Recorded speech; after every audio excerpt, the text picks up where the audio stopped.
আসসালামু আলাইকুম। এই মুহূর্তে আমরা এসে পৌঁছেছি বাক্কাটারিতে।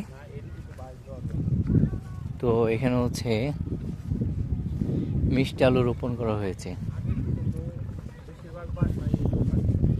অধিকাংশ মাছ ধরার নৌকা, আর বড়গুলো হচ্ছে দূর দূরান্ত থেকে মালামাল আনা নেওয়ার নৌকা। তো এটা হচ্ছে কালীগঙ্গার মুখ। যমুনা নদীর এই পয়েন্ট থেকেই শুরু হয়েছে কালীগঙ্গা।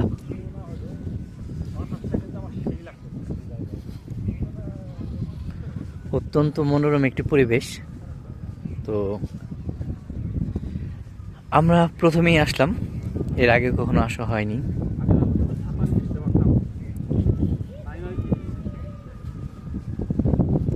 স্যার, এইটাই তো কালীগঙ্গার উৎপত্তি স্থল, না? কালীগঙ্গার আরেকটা উৎপত্তি স্থল আছে আর সামনে, মানে এই দুইটা পয়েন্ট থেকে পানি ঢুকে। এটা হলো এদিক দিয়ে গিয়ে সেটা তোরার ব্রিজের পাশে গিয়ে মিলিত হয়েছে। আর একটা শাখা আছে, সেটা হলো টাঙ্গাইল ওই পর্ষণে থেকে এলাসিনের পাশ দিয়ে যেটা গেছে, ওইটা এসে দুইটা ভাগে ভাগ হয়েছে। একটা গেছে হলো তোমার ওয়ার্সি দিয়ে ধলেশ্বরী নাম হিসাব ধরে গেছে, একটা নদী এসে এইটার সাথে মিলিত হয়ে কালীগঙ্গা নাম নিয়ে বুড়িগঙ্গা গিয়ে মিলিত হয়েছে। আচ্ছা আচ্ছা, দুই পয়েন্ট থেকে পানি ঢুকে। ওইটা রোজ শেষ কথার দিকে প্রায় অত দূর যাইতে পারি নাই। একদিন রওনা দিয়েছিলাম, এলাসিন পর্যন্ত গেছি।